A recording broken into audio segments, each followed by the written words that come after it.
Hello, everyone. For those of you who don't know me, I am Dr. Georgiana Statue, curator at the Royal Canadian Regiment Museum in London, Ontario.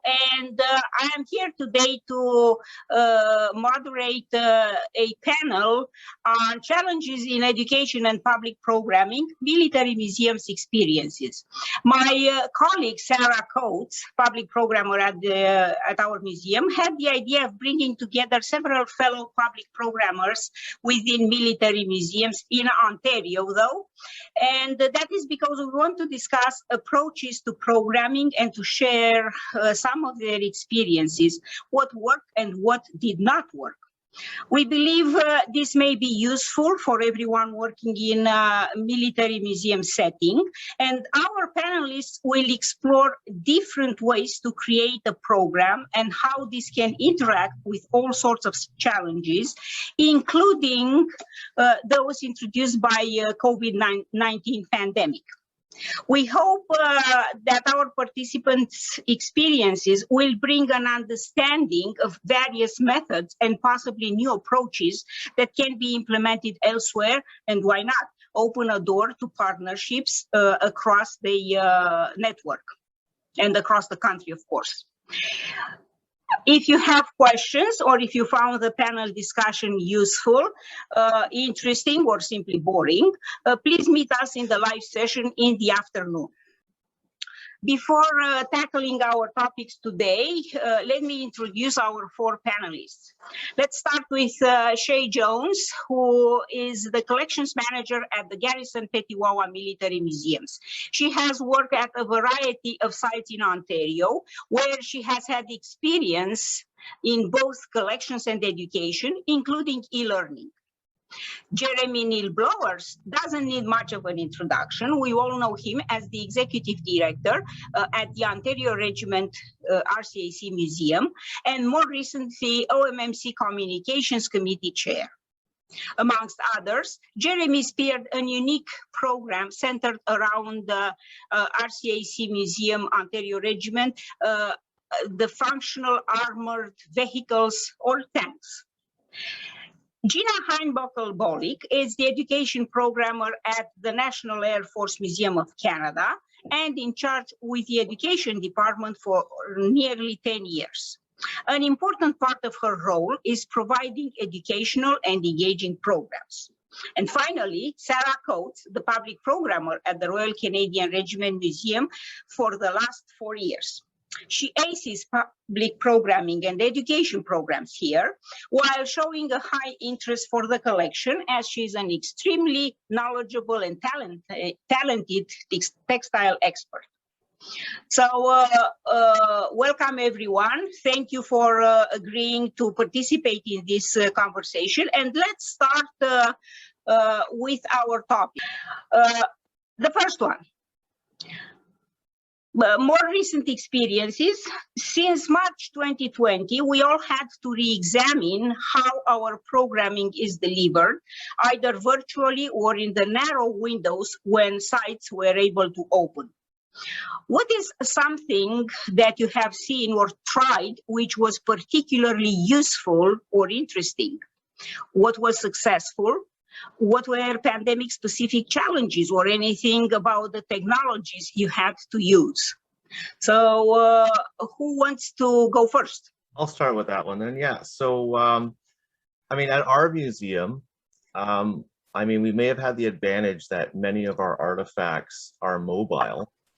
And, you know, we were able to successfully pivot to outdoor programming. So, you know, all of our larger artifacts were not completely static in the museum. We could move them out to the field, and you know, in the worst parts of the pandemic, we actually had a Tank Saturday event that was a drive-through where people could stay in the safety of their cars and you know, move through the field and see the different vehicle artifacts. Some of that, like we had to learn a lot of technology here. You know, it was website development and audio recording, you know, so that people could not just read signs, which is very difficult, but people could download a vehicle guide for all the vehicles that were on display and or listen to a pre-recorded audio at all the stations. And we were also fortunate that, you know, our volunteers stepped up to be those voice actors for each of those stations. So it worked well, but once again, it's something that not every single institution would be able to do. You know, because you need to be able to take some of your collection, be it artifacts, vehicles, or otherwise, and put them, you know, exterior, and that can be very difficult with some artifacts. So, I mean, that was one way that we pivoted the programming. And even, you know, today, as the pandemic, you know, still doesn't go away, but you know, things are slightly opened up. We're looking at more and more ways of doing outside programming, even if it's you know, groups of people on foot. So that's you know, what we've been doing. Maybe Gina wants to weigh in because she's in a similar position, more or less. True. We certainly had the outside space, but nobody ever thought of utilizing it in that way. In part because when the building was closed, the outside part was closed by default, and there was just no way to get in there. So that was the challenge in that way. So I started out, I think, like so many of us, hoping that this pandemic wouldn't last that long, because we all started out with like a 3-week and then turned into a 6-week lockdown. So we initially went with the idea of museum from home, try to provide some activities that parents could access while they were stuck with their kids at home, not knowing when they would go back to school and what format they would go back to school. So that was the trial we had at the beginning. Of course, we learned very quickly, when you don't have someone who has the technological background and presenting it nicely on a website, or yeah, those kind of technologies, which I'm not familiar with myself enough, because I don't work with it day to day, and not required to, because we were supposed to have someone who could do that. That becomes a challenge right from the get-go. As the pandemic continued on, one of the activities I tried was, let's see if we can do like a museum in a box. I know some museums do that, but then when I looked into that in more detail, you get all these questions that you actually really have to solve before you can even create a program. Who delivers the boxes? How do you get them back and forth without adding cost to it? How do you make sure it all comes back? At the beginning, we were not sure whether we had to isolate items for a certain period of time, because we didn't realize that the virus was mainly airborne. So there were all these questions that I really didn't get to solve in time. So as a result, that museum in a box idea is still in the box, if you will. And then the last idea that I tried, it came out of a library in the United States, was creating a virtual escape room. And that was actually a lot of fun. And it was done with Google Forms. So that was great. And that was also the first thing where we actually had a way of measuring the uptake. With the programs that are just on our website, people would just maybe click on it, download it. We couldn't tell. But with the virtual escape room, there is a tracker, so we could see, was it 5 people or was it 500 people who actually tried the escape rooms? Yeah, that's what we tried. That sounds really creative. So at the opposite spectrum, museums that have been closed until very recently or are just now preparing to reopen, Shay and Sarah. So which one of you wants to jump in? Fight over it. Okay. Okay, so we're very much the same situation as Gina. We weren't able to open, and because we're located on the base was actually closed to the public until very recently. So we just got word last Thursday that we could be open to the public again, and Friday was our first full day open, and today is going to be our second full day. And so we didn't do a lot while the event was closed. What I can speak to is what we participated in, that other programs, what other museums did, and the good and the bad, and also in the stuff that I've done in my past in providing education programs. The one thing I need to emphasize is that the ability for everybody to engage. So it's not just watching a video. But with students, there's some sort of engagement, and the ones that I participated in that had zero engagement, or close to zero, where you just typed in a question and then a moderator would answer it, took away a lot from the whole event itself. The ones where we actually were on screen in a Zoom meeting, where everybody was on screen and your video was on there, and if you wanted to ask a question, you just unmuted your mic, those were the best. It provided much better engagement, and those meetings actually, with the moderator tend to go on much longer, and there's a lot more engagement. So Sarah, I don't know if you want to add any more to that. Oh yeah, because we were playing with on our site online guided tours, so that we would be able to like walk through the galleries, which was really, really cool because they were a very live tour, and they were based on this idea of like just put your hand up, chat, or unmute yourself depending on what you're most comfortable with, and ask questions as we go through. So those ones were really, really fun to do because they did get a fairly high level of engagement when we were able to do them. But the issue I was running into a lot with the programming is the level of digital fatigue that we were seeing as we went through, because doing everything online, it's a lot of screen time, it's a lot of time on a computer. And even if you're putting up the coolest program, there's a certain point where people are just not really wanting to spend time on a computer anymore. So there was sort of that challenge that you were dealing with as we were developing all these really, really cool virtual programs that we're all really proud of. And we put them all out all at the same time, and everybody is just sort of competing against each other a bit. But the technology for us to do that online guided tour, our museum picked up an actual mobile phone. And we wouldn't have actually been able to do those without that piece of technology. And it's sort of something I never thought like, oh, the museum needs a cell phone. Which I never in a million years would have thought that was a thing that we were going to need, but it's turned into one of the most useful bits of tech that we picked up in a long time. So that was quite a surprise for me.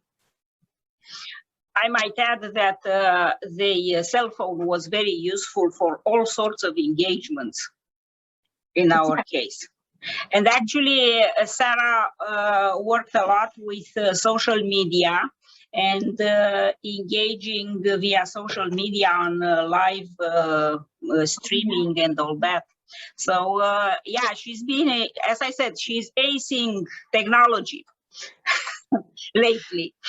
So if I can just add something really quickly to that, is yes, I'm not sure if Gina has that as well, is that we're constrained by budget restrictions. Like we're a CF museum that's covered under DND. So any kind of engagement that we're doing, for example, on Instagram, we were all using our own personal data. So I don't know, Gina, if you're in the same situation. I believe not, because we do have a Facebook and an Instagram page. To my knowledge, that is not going through personal data. Would also be a challenge for someone like myself. I don't have personal data on my phone. But in our situation, we were hampered by not having someone who could actually populate some of that, or it had to be someone whose job it is normally not to do that, right? So those were our challenges. But like Sarah was saying with the cell phone, we don't have a museum cell phone, and we also don't have museum Wi-Fi, which made it very difficult to provide something like tours on site in real time. We would have had to tape it and then play it somewhere. Yeah, this is the challenge with us military museum settings. We are not allowed to have Wi-Fi, which is the reason why we opted for the cell phone. What about you, Jeremy? Yeah, well, the museum had to provide me with super data, because as Sarah was saying, I mean, we had a 2 videos a week going out on YouTube and our social media, but the greatest engagement was always with either the live feeds, and we did a number of collaborations with other museums.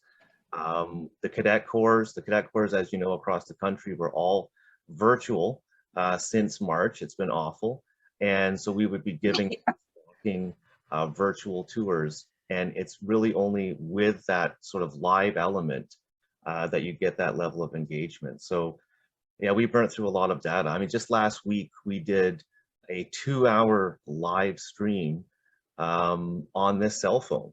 Almost melted it, but so really, I think in this new era, you need to have that, especially in a military museum where you have infrastructure issues. The museum or the friends of the museum, etc., have to invest in something like a cell phone with LTE that will allow you to have that. Yes, definitely. This is one of the most important lessons of the pandemic, that limited technology is not an option.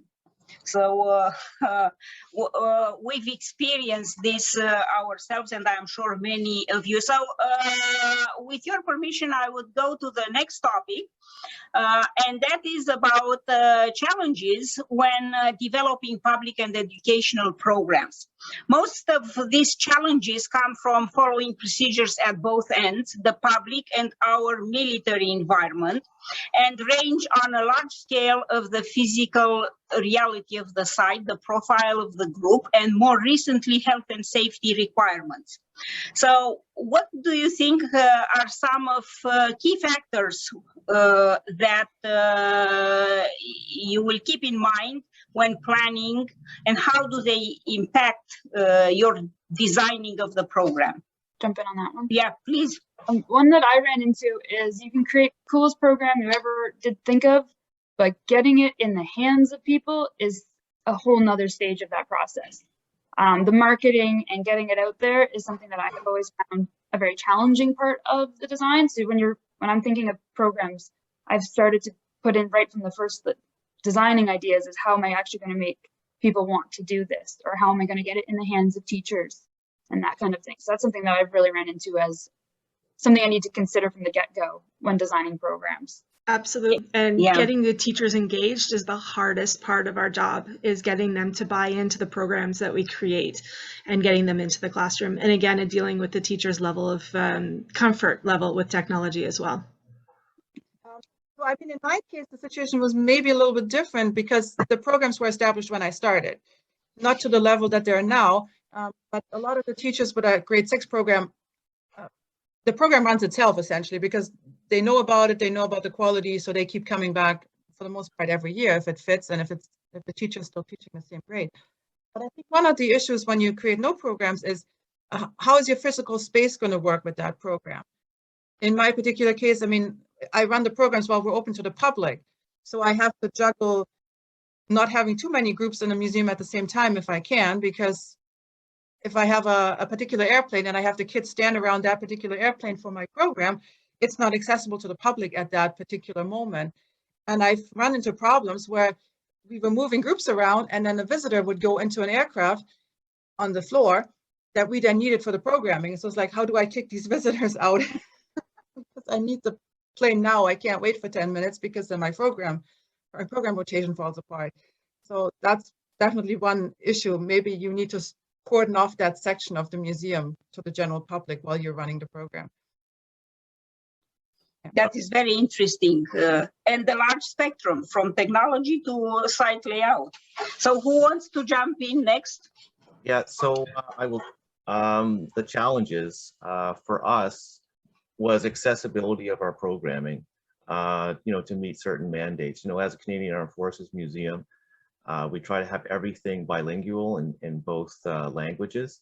And, that is the case physically in our museum with our displays.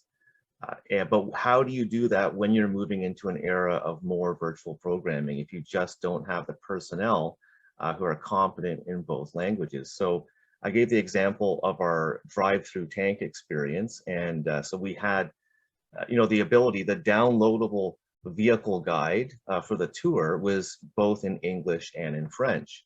But obviously the audio tour, which was there for those who may have had, some reading disability, etc., was only in English. Also with our tours, it's difficult, in making our videos and stuff like that. For us here in Ontario, where we have like 3 native French speakers, and they can't be doing all the programming. So that was very difficult. Also, the other thing we found as a challenge, it's not just a language challenge, but people have other barriers. People said, well, you have some great stuff on the website.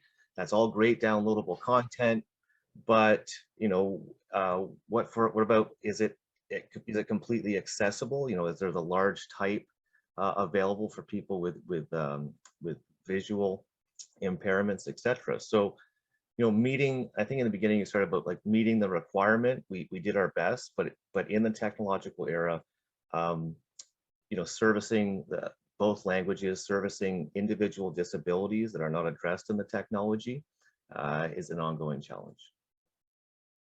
Yes, I hear all that, and if I may add, in our experience about barriers and accessibility, we are a little bit in the same situation with bilingualism. So while the interpretive material continues to be updated and become bilingual, website bilingual 95%.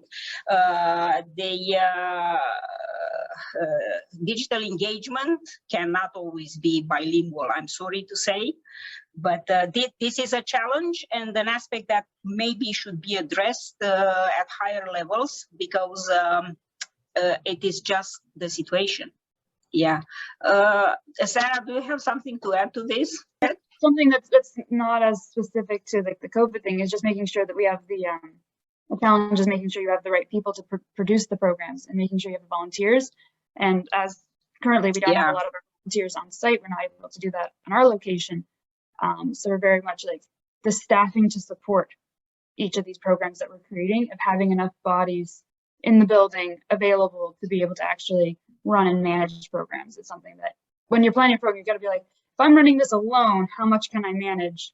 Because there's always that chance that you're going to be the only there. So just, it's always something to keep in mind when you're creating them.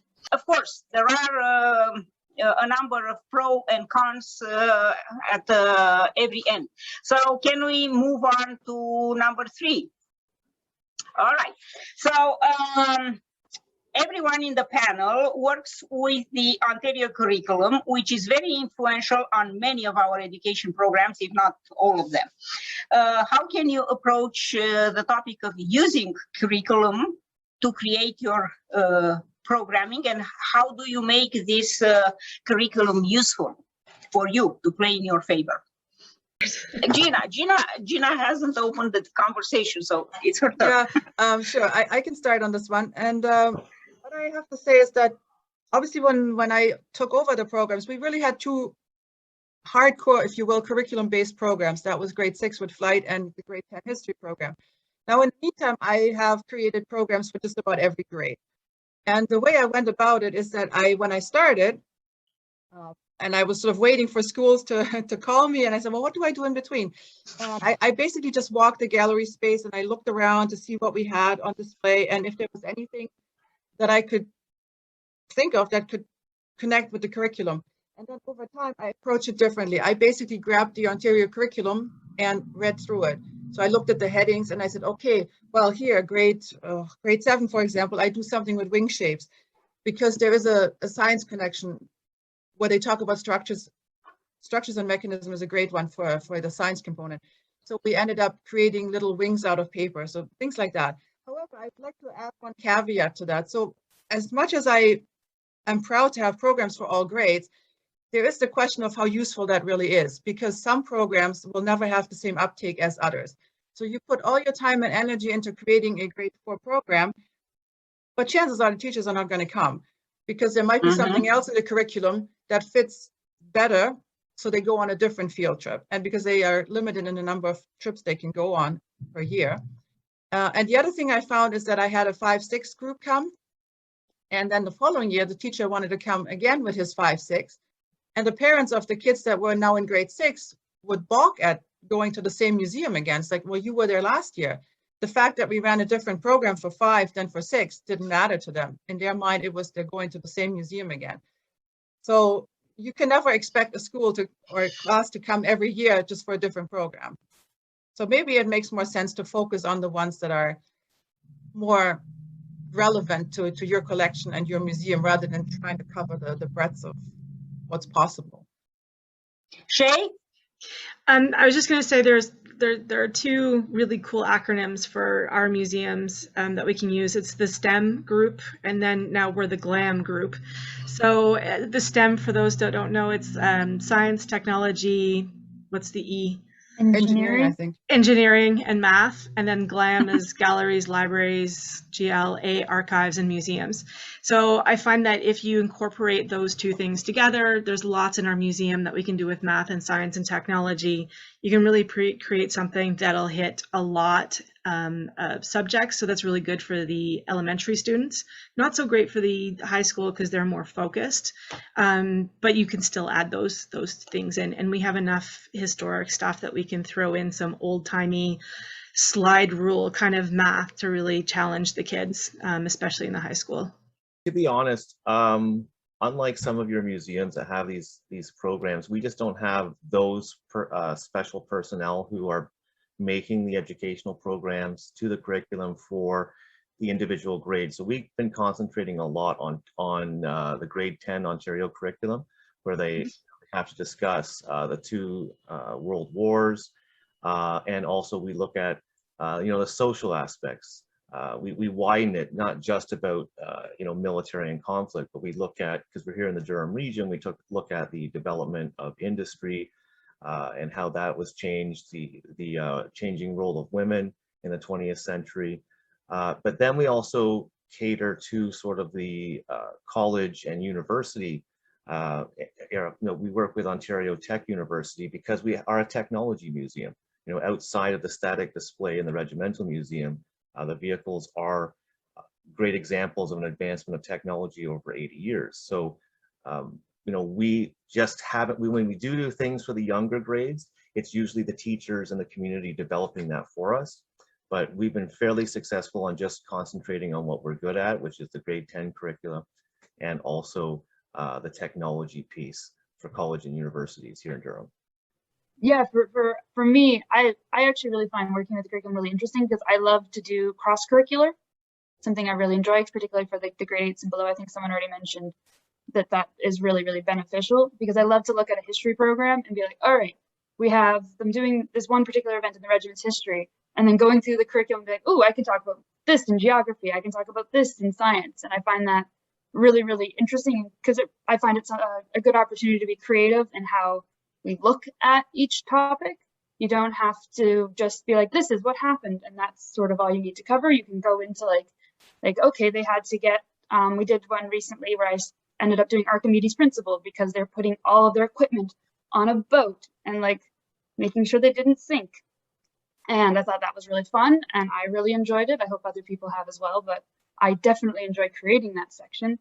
But that idea that you can actually like draw these different things together, because it really depends if you're planning from your history, like your point of what your museum has, and then trying to find curriculum to match, or finding a curriculum hit and then finding something in your program to match. So there's sort of the two ways you can go at it, but it all results usually in some pretty cool stuff. But I do know the Ontario curriculum is quite detailed, and I don't know if any of the other provinces or territories are quite as intensively detailed as the Ontario one. Jeremy actually said something that's relevant to everything that we're talking today, is being able to find the appropriate people with the talent and the technology and the expertise to be able to put this forward. And I think that's something that we're all facing.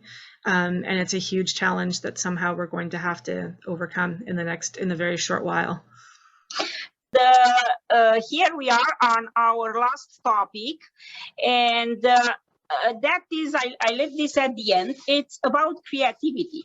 So how creative have you been? What are some ideas that are good to consider when you start developing a program? And are there any creative ideas or approaches you have tried or you are interested in trying in the future? In other words, what's your succession plan? So who wants to jump in? Jeremy, maybe? Okay, all right, I'll start off with that one. I was thinking of Lana. Yes, yeah, we had to. We're being exceptionally creative. We're all learning things. We're all changing things. But yeah, the Master Corporal Lana project, if you guys don't know it, it's we were developing in 2018, 2019 an AI museum concierge or assistant.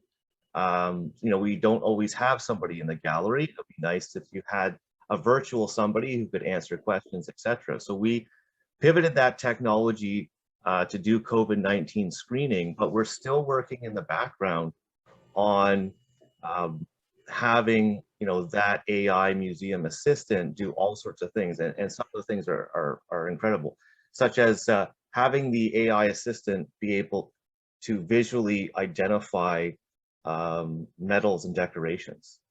So, you know, that happens to you all in your museums. A visitor comes in with an ancestor's metals and they want to know more about it. So imagine that they can show it to a digital AI attendant, and that attendant could then tell them what that metal is just by identifying the stripes on the ribbon.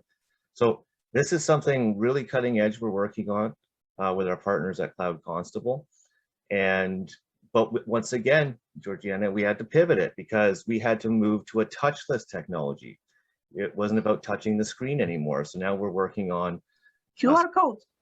some very cool technology with Intel called AirTouch. So where you know, people don't actually have to touch the screen; they just have to point at different areas on the screen. So you know, keep an eye out on this. Once it is in a situation where we believe that it's fully stable, I will be sending it out to our OMMC colleagues. But right now, this is all still sort of R&D and under development. Well, definitely something to try for the future. I feel like technology is always 2 steps ahead, never catching up with technology. So anyone else wants to jump in on this topic? Sarah, you seem... Nope, sorry. You can go, Shay. Okay, Shay. So I can't really talk about stuff that we've done at the museum, but what I can do is touch on the stuff that I did with my previous employment, which is doing the e-learning program. And what we did was we brought really complex topics, nuclear science, into classrooms. And part of the creative thing that we really employed and that was worked really well is not just going into a classroom once, but getting the teachers to commit that we would be in there 3 times, once a week for 3 weeks, or twice a week, but actually come back. Not only that worked really well for us, because at the first time the students meet you and they're very reserved and they don't want to ask questions. By the 3rd time, we had a great rapport with the students. They were asking questions. It's a bit more of a time commitment, but it works really, really well. And that's the one thing that we employed that was really successful. The other thing is all of the classrooms now have smart boards. And as long as they're, using the proper protocol with COVID, and get the students to come up and try and do interactive stuff on the smart boards. The teachers have been given this technology. They're trying to incorporate it more and more into their classrooms. And if we can use that technology in a virtual setting to get them to use that, that works even better. And the kids get more engaged and more excited. So That's a great idea, of course. Sarah, you wanted to say something? Oh, just some of the things that I really find cool for coming up with creative programs, are things like this, where you're working with other sites and you're talking to other people and bringing different things together, because we all have, especially the people who are here, we all have very, very specialized topics, but that also work really well with other people. So the fact that you can actually work with either other museums, other community groups to develop something that you might not have been able to put together yourself, but with other people, you can actually come up with these really cool ideas. Or even just the opportunity to sit down and talk with people with similar situations to come up with different creative ideas. I find it's a really, really helpful way of coming up with really creative approaches. But because seriously, just sitting here hearing about like Gina's virtual escape room, I'm sitting here being like, that is so cool. And how we're gonna have to talk later about how you did that, because I really want to find out more about that. I think that's really cool. And like the idea of doing the drive-in thing, I hadn't even thought about. I've heard of them, but like, how does that work? And like connecting with other people and bouncing these ideas, because we're very spread out. So it's not like we're super competing with each other. We can actually like support and augment each other's programs. So I think that's a really good way to start for developing creative programs. And I know all of our sites, we have this benefit because we do all overlap fairly well into the science curriculum. But I do love that idea of bringing in the sciences and the maths and stuff. I think that's fun. Yeah, and speaking to partnership and networking, from simple things such as creating a social media campaign for November 11 or some military event to, I don't know, meetings like this, a panel like this, I recognize that it is very useful and definitely to the benefit of our various sites that although they touch different topics, we share sort of the same challenges of what I hear.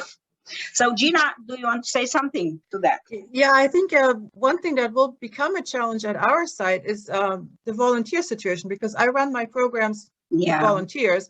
In essence, I'm just really the person behind the scenes pulling all the strings, if you will. And I can honestly say every morning when I run a program, every time a volunteer walks in, it's like, oh, okay, one down, right? Because I can compensate for one person, but I cannot compensate for all four. So it's always a little bit of a stress level. And so once that happens, but of course now going forward, the question is, will we be able to continue to operate with this model? Certainly past COVID we will be, because I have the volunteers who are burning to come back into programming again. But will there be new ones in 5 years and 10 years to pick up? And so I had started to videotape some of our programs for the grade 6, and maybe I will continue with that, even just as a backstop. So in case my volunteer at the last minute can't come, then I can say, okay, this is not great, but I have a video here which will show you exactly the same program that the person would do on site, and we'll just have to do it virtually. So I think that going forward, it will be a challenge whether I will still have the volunteers to run the programs in that way that I do today. So we have run through our topics, and now just before closing, I was thinking maybe you have some final thoughts, and we will do a tour of the table with that. Well, then I'll start. Final thoughts about programming, and part of your last question were things that we want to try in the future and what our museum should be looking at. So I know the museums of the OMMC are varied and well across the country. Our museum in particular is very close to a very large metropolitan center and a very diverse population center. So what we're going to be doing in 2022 and as we move forward, when we get back on our feet after COVID, is we talked about earlier, you know, the English and the French requirement, but we're going to start looking at the demographics of the actual population around us and make some programming that is culturally targeted. An example, you know, we experimented with doing some Mandarin language tours in 2019. We've experimented with doing some Russian language tours, and you know, you may have, this will all deal with what kind of volunteers you have and your population makeup, but we're going to be trying to reach out to those Canadians and some new Canadians and get our story across. So something that we've only dabbled with, but I think in the future of programming, we're going to have to look beyond the English-French situation and look at the population centers around us and make sure that we're catering, and it's an accessibility issue, make sure that we're also— Yes, accessibility and inclusion, absolutely. That's awesome, Jeremy. Just final thoughts on programming is, this is what when I went through school, this is where when I decided I was going to go into museums, like this is where I wanted to be. I wanted to do this type of work. Because I really think it's so important to make it so that it's not just, museums aren't just sort of a static spot where you go and look at what we have, that it's also, we're finding ways to connect with different populations and share this information and make it engaging and make it so that people actually want to learn more. And even if all your program achieves, it's having them walk away with a question of like, oh, I should look into that, or I wish I knew more about that, is usually me very happily calling that program a success, because it's getting people interested, it's getting people engaged. And sometimes we come up with these programs where we have these really big lofty educational goals or big target plans, but really at the end of the day, if we can just have people who are interested and have learned a little bit and want to learn a little bit more, I think that's usually a really good day in programming. Indeed. Shay? So final thoughts are, I'm not confident that we're going to have schools back in the museum. And I think that's just something that we're going to have to face. And if we do get schools back, I'm a little concerned about how comfortable parents are going to be to allow their kids to go onto a field trip. So while the schools may say so, I think maybe some parents are going to say no. That being said, we're going to move ahead. We're developing some barrack box type things so that the boxes can go to the school, and then maybe develop something a little bit further on so that they can actually engage with us online while they're looking at the barrack box. So it's not just a static thing, that they're actually getting some extra information. That's what's in the boxes. But I think we all need to be prepared that virtual is here and it's going to stay. And we need to upgrade our infrastructure and get DND on board so that we can do Zoom meetings from all of our museums, have internet, and have the ability, because it behooves them as it behooves us to engage in the public in that way. And that's my final thought. And Gina? Yeah, as much as I think if Shay hit the head on the nail, no, the nail on the head, no, which way does that go? I keep on forgetting which way around that goes. The nail on the head. Is that the whole virtual is probably here to stay, which makes me as an educator and coming really out of the teaching world really shudder, because it means there will be very little hands-on. And I am a firm believer in the need for kids to utilize their fine motor skills, because they've already been partially lost. And I think by going virtual all the way, fine motor skills will be less developed, even more so in the future. And that's my real concern, because all of my programs, when they're on site, have hands-on components. And I can't replicate that if I go virtual. So, or I have to, I guess, maybe really be creative on how to replicate that, having to rely on the teacher to take on that role in part if I can't be there in person. So that would be my final concern thought. Well, thank you everyone for contributing to this panel, and thank you everyone for watching and listening to our reflections. Again, as I said, if you have questions or you found the panel useful, interesting, or boring, please join us for the conversation this afternoon. Thank you very much, and hope to see you soon.